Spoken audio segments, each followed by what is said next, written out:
Hello friends and investorholics.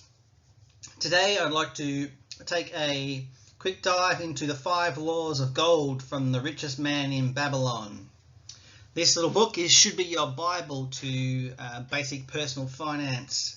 Live this one, breathe this one, and it'll set you up for the rest of your life. So rule number 1, or law number 1 I should say, is gold comes gladly and in increasing quantities to any man who will put aside not less than 1/10 of his earnings to create an estate for his future and for that of his family. So pretty much this is the fundamental key to the whole book. If you only actually ever do one thing out of this book, is actually save 1/10 of your wage or whatever for actually investing. That's pretty much the key takeaway from this. So pretty much if you're not doing that, you're not really, you don't care about your own future. You should be saving that money to invest to actually have a good future.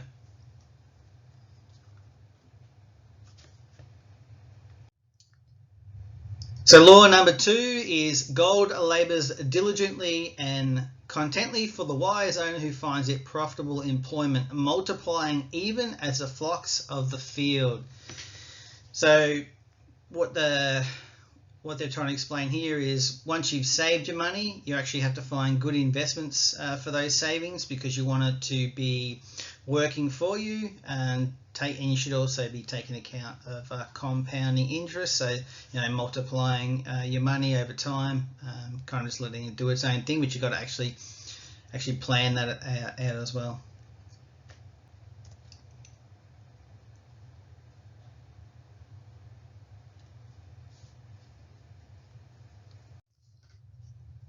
So law number 3 is gold clings to the protection of a cautious owner who invests it under the advice of a man wise in its handling.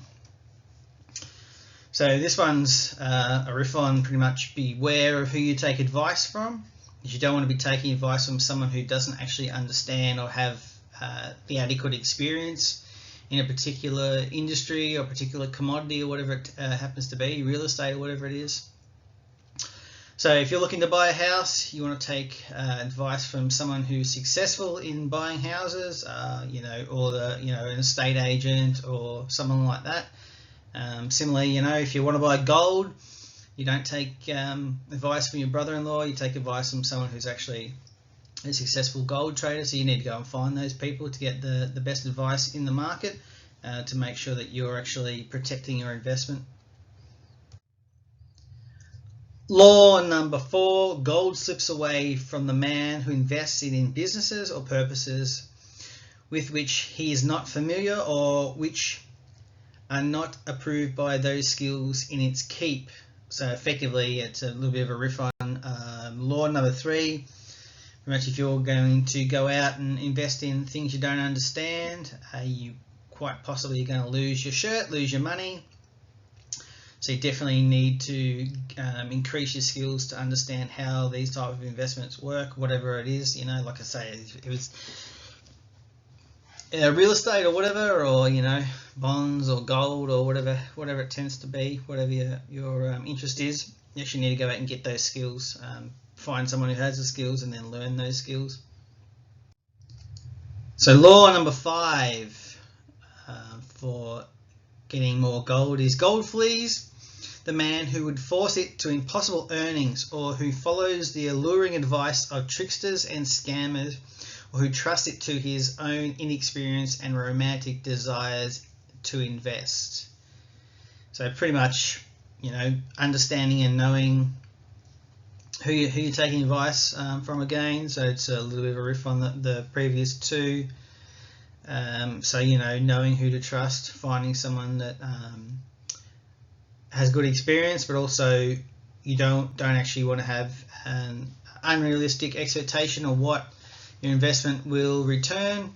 So things that look too good to be true are most likely too good to be true. So extremely high risk, or the underlying investments aren't actually worth what they say they are, or it's a Ponzi scheme or something like that. So, you need to actually make sure that your expectations for the returns on your investment are realistic. So you don't want to actually be exposing yourself to too much risk where you could actually possibly lose the entire investment. So keep your expectations under control and build your wealth slowly over time.